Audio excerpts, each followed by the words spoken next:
Olá pessoal, tudo bem? Como é que passaram a semana? Bem, né? Graças a Deus. Então, o que vocês acharam da nossa live da semana passada? Bom, eu adorei, porque, em primeiro lugar, pela participação de todos, né? Eu achei assim, é muito importante a participação de vocês agora, porque nós estamos fazendo a revisão do conteúdo. Então, dessa vez, ou o conteúdo é assimilado, ou então o cérebro vai jogar fora de uma vez, né? Então, o objetivo é vocês assimilarem o conteúdo.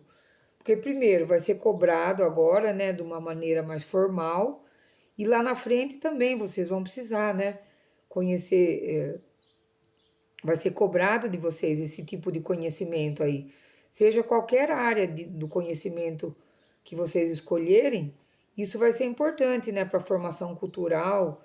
Enfim, né, tenho certeza que um dia vocês vão falar disso para alguma pessoa, né, que vocês conheceram, né, essa importante obra da arquitetura mundial aí, que é a Casa da Cascata do Frank Lloyd Wright.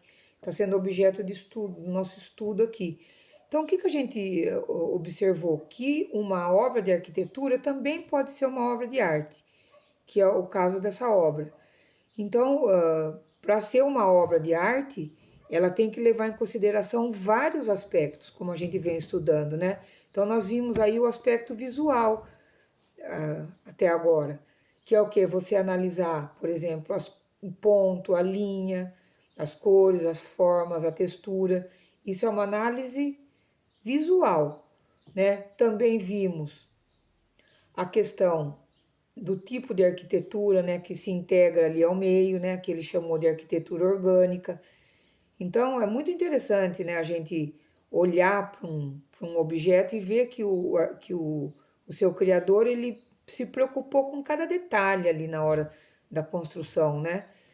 E nós vamos ver também que o Frank Lloyd Wright ele também se preocupou com a questão sonora quando ele colocou a casa sobre uma cachoeira, né? É isso que eu vou falar um pouco hoje para vocês. Então a gente sabe assim que o ser humano, assim como uma obra visual, ela pode transmitir sensações, emoções e ideias, a questão sonora ela não é diferente. Ela também, os sons, ele também transmite, né? Esse tipo de sensações, transmite ideias. A gente formula pensamentos e pode expressar através do som.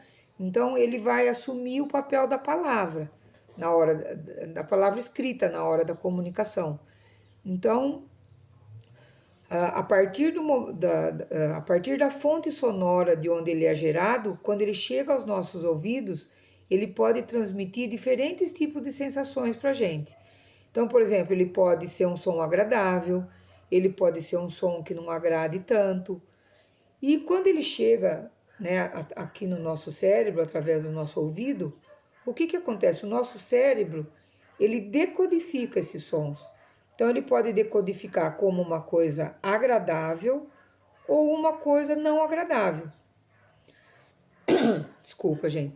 Então se ele chegar como uma coisa não agradável, o que acontece? O nosso cérebro, ele joga esse som para um determinado lugar como uma coisa dispensável.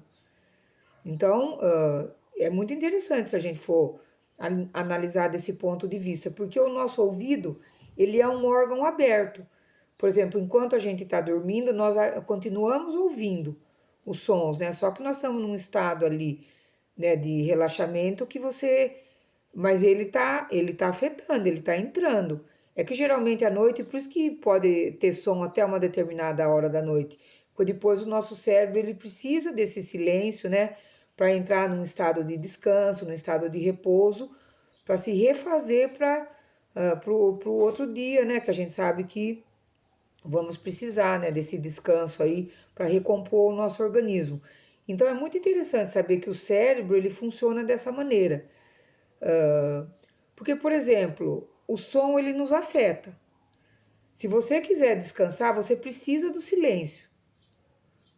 E se você, por exemplo, for numa festa, por exemplo, numa balada noturna, se o som começar aquele som meio, desanimado ali, aquelas musiquinhas meio lentas, o que que acontece? Vai começar a dar sono em você. Então, ao passo que se você ouvir uma música ali eletrônica, uma música mais agitada, ele vai também, o seu corpo vai entrar naquele ritmo, né? Porque aqui a nossa caixa torácica aqui, o som entra e ele vibra aqui dentro, né, da caixa torácica. Então ele afeta a gente, assim.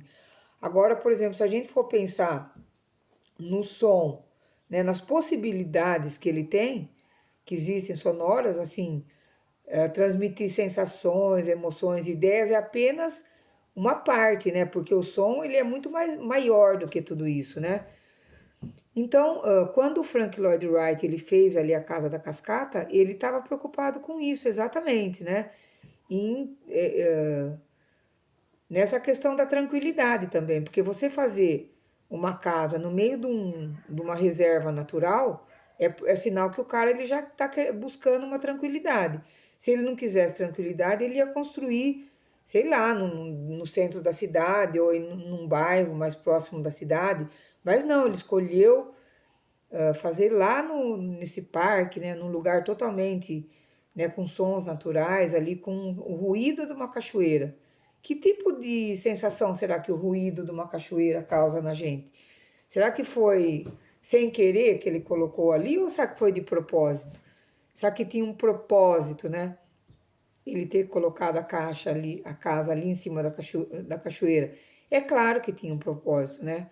Tinha o propósito de trazer essa tranquilidade aí pro dono da casa ali, né? Lembram do nome dele? George Kaufman. O cara era um empresário, assim, tinha uma vida muito agitada, então o arquiteto pensou em tudo isso aí, né? E assim, com relação aos ruídos, é assim, quando você organiza os ruídos, coloca notas musicais e cria uma certa harmonia, aí sim você pode estar dizendo que você criou uma música. Senão, não passam de ruídos os sons, né? Vindo das diferentes fontes sonoras. Né? Um som sozinho de uma guitarra, ele simplesmente é um ruído. Agora, se você der um acorde, né, organizado, com notas e dentro de uma certa harmonia, aí sim ele vai virar música. Bom, tem um estudo de um canadense de 1973. Esse canadense é o Murray Schafer. Nós já falamos dele, vou voltar a falar dele hoje para vocês. Então, o que, que o Murray Schafer fez? Ele criou um termo chamado paisagem sonora, que quer dizer sons de um determinado ambiente. Então, por exemplo, qual que é a paisagem sonora da Casa da Cascata? É o som da cachoeira e os sons ali do vento, das árvores ali daquele parque. Qual que é o som, qual que é a paisagem sonora do centro de uma cidade? É a buzina dos carros, as vozes das pessoas, os diferentes ruídos que tem ali dentro de uma metrópole, né? O batida de porta, enfim, tem milhares de sons ali dentro no centro de uma cidade. Então, o campo de futebol tem a sua paisagem sonora, uma escola tem a sua paisagem sonora. Esse lugar onde eu estou aqui também tem a paisagem sonora, mas que é alterada pelo barulho dos carros que passam aí, latido de cachorro. Então, cada lugar tem a sua paisagem sonora. Então, o Schaefer, ele achava assim, esse projeto dele, ele achava que as pessoas podiam escolher ou não o tipo de som que elas gostariam de ouvir e incorporar.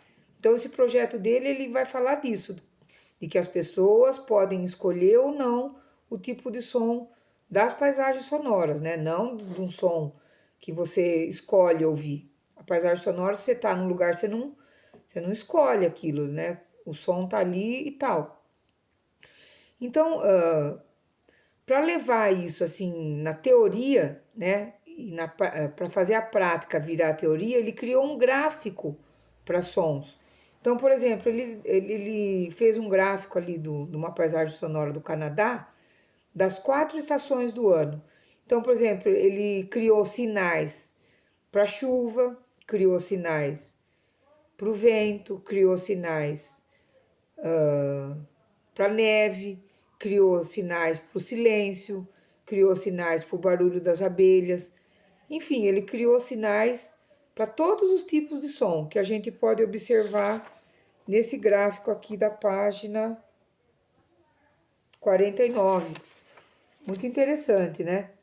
Se a gente for, depois vocês dão uma olhada aí, ó. Então, o Schaeffer, ele é considerado, essa criação dele é considerado arte contemporânea.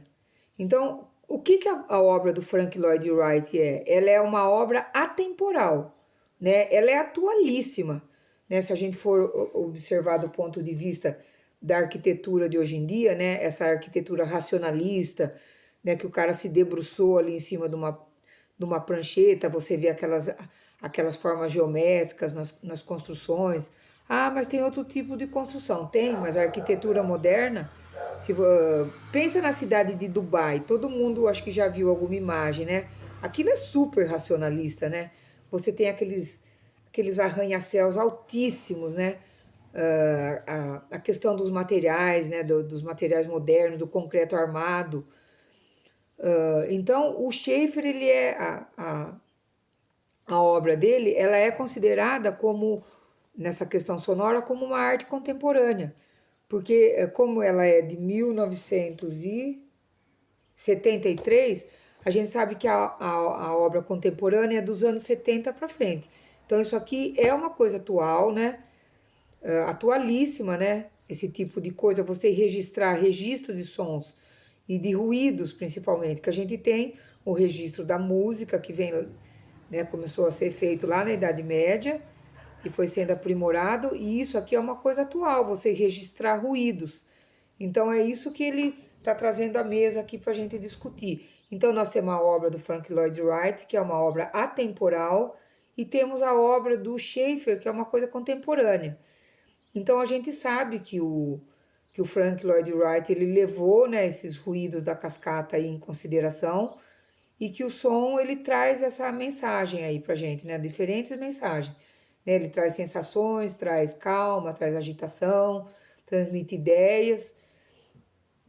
Então, pessoal, era mais ou menos, mais ou menos é isso a questão sonora que envolve a Casa da Cascata. Eu espero que vocês tenham entendido, que se ficar alguma dúvida a gente tira lá na live. E na próxima semana eu vou tratar da questão corporal. Então, com vocês, tá joia? Então, eu já vou ficando por aqui, desejando uma ótima semana para todos, tá? Um grande abraço e muita proteção. Beijão, tchau, tchau.